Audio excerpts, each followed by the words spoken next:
अवधूत चिंतन श्री गुरुदेव दत्त श्री स्वामी समर्थ. जय जय स्वामी समर्थ. आजचा आपला व्हिडिओ आहे आमच्या फॅमिलीचा अक्कलकोट प्रवास आणि खूप मजेदार प्रवास आणि खूप छान दर्शन पहा. जो असे नाते जळी गर्व होता हृदय माझ्या वसे, स्वामी तुमच्या भक्तीचा ठेवा मणी अंतरी इतकीच राहिली आस देवा, स्वामी जन्मोजन्मी घडो आता फक्त तुझीच आणि तुझीच सेवा. श्री स्वामी समर्थ. ओळखतो आवाज ओळखती खून, आपल्या भक्तासाठी तो फिरतो आहे अजून. त्याला उगम नव्हता त्याला अंत नाही, तो त्रैलोक्याचा स्वामी नुसता संत नाही. त्याचे स्मरण कर देहभान विसरू, तो हळवार येईल आणि कानात अलगद सांगून जाईल. श्री सद्गुरु स्वामी समर्थ. एकनिष्ठ राहा कामे सगळी होतील, कारण देवाच्या दरबारात सुद्धा कष्टाला किंमत आहे. श्री स्वामी समर्थ. जय जय स्वामी समर्थ. अक्कलकोट अशी एक पावन क्षेत्र पावन भूमी आहे जिथे साक्षात सद्गुरु स्वामी समर्थ महाराजांनी जन्म घेतला. अगम्य लीला अगम्य स्वामी महाराजांच्या त्या ठिकाणी पाहायला पावन भूमी, जिथे स्वामी समर्थ महाराजांचे पावन स्पर्श आणि स्वामी समर्थ महाराजांचे भक्तांचे पूर्ववंशज तिथे पाहायला मिळतात. हे स्वामी समर्थ महाराजांची पावनभूमी अशी आहे, तिथे साक्षात गेल्या जाता क्षणी अंगावर असा काटा उद्भवतो आणि मनात आनंदाच्या उकळा फुटतात की आपले महाराज इथे आहेत. आपल्या महाराजांची वास्तव्य इथे आहेत, साक्षात महाराज इथे बसलेले आहेत असा पदोपदी स्पर्श जाणवतो. जो तुम्हाला जाणवलाय की नाही माहित नाही, पण मला भरपूर वेळा जाणवलाय. मी एक पहाटे आम्ही साधारण 4च्या सुमारास तिथे गेलो होतो, तेव्हा आमच्या सेल्फी वगैरे काढून दर्शन वगैरे झाल्यानंतर अख्खं एक पारायण सुद्धा तिथं झालं. भरपूर असं वाटतंय, मनात सांगता पण येत नाही, इतका आनंद आणि इतका हेवा वाटत होता.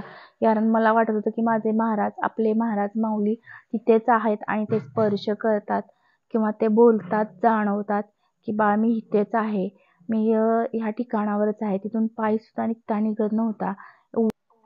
असो आतून स्वामींना जरी आवाज दिला तरी असा त्याचा आवाज प्रत्युत्तर आल्यासारखी की आहे बाळ मी इथंच आहे. बघा तुम्ही अक्कलकोटला गेलाय का, असं कधी हाक मारलाय का? नसेल तर नेक्स्ट टाइम जाऊन बघा आणि स्वामींना मनापासून हाक मारा. माऊली ओ देतात का नाही बघा, जसं मला झालं होतं तसं. कारण मी भरपूर अनुभव घेतला तिथे. भरपूर वेळा स्वामींना डोळे झाकून हाक मारले, मला कानावर शब्द माऊलींचे आले, ऐकू आले. बाकी मला कलकलाट माहीत नव्हता बाजूच्या लोकांचा किंवा तिथल्या लोकांचा. मी फक्त स्वामी महाराजांनाच पाहत होते आणि प्रत्यक्षात स्वामी महाराजांचा अनुभवत होते की कारण इथे महाराज आहेत आणि महाराज आपल्याला भेटणार. पहाटे हे मेन पादुकास्थान उघडत नाहीत. मला वाटते साधारण हे 6 नंतरच त्यांनी कुलूप तिथले उघडले. नंतर आम्ही परत जाऊन दर्शन घेतले थेट आतमध्ये. ते पहाटेच भेटले नाही. खूप मस्त आहे, जिथे माऊली आपले बसून ध्यानस्थ बसत होते वडाच्या पारंब्यात. नंतर तिथूनच हे बघा मुखदर्शन, महाराजांची समाधीचे दर्शन, की तिथून आवाज येतोय हम गया नहीं हम जिंदा है, बाळ मी आहे इथेच आहे आणि आहेतच महाराज. पदोपदी ते जाणवतात, ते येतात आणि आलेली पण आहेत. प्रत्येक संकटात येतात, प्रत्येक गोष्टीला धावून येतात.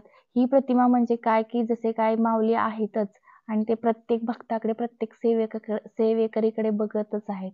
अनुभवला असेल या प्रतिमेत बोलकी प्रतिमा, रुद्राक्षाची प्रतिमा साक्षात.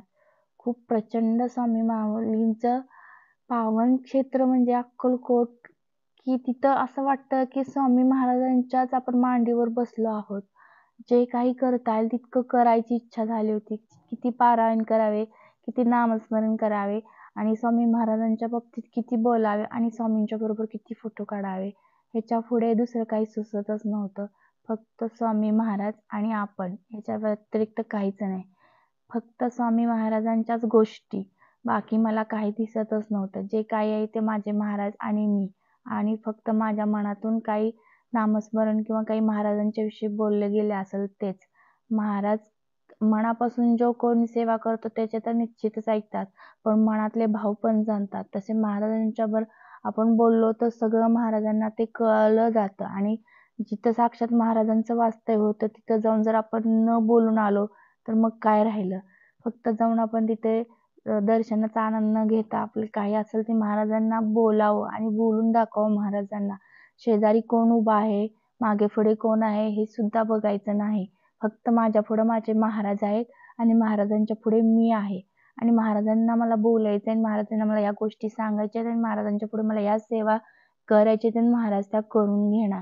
हे फक्त अनुभव घ्या. अनुभव घेऊन बघा प्रचिती तुम्हाला कशी येते.